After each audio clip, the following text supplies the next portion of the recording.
Hello everyone. Today we'll be going through question number 5 from 2020 HSC Standard Maths exam. This question was one of the very easy questions that came from the topic of measurements.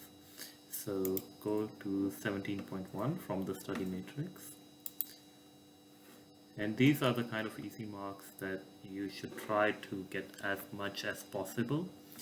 So this one was percentage absolute error. So question number 5.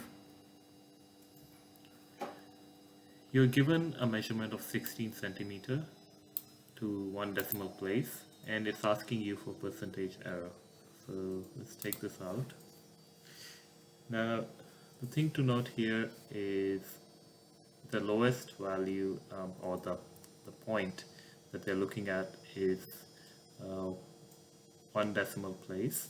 So you can go up to 0.1 centimeter, and what you can do is the error can be between plus minus 0.05 centimeters.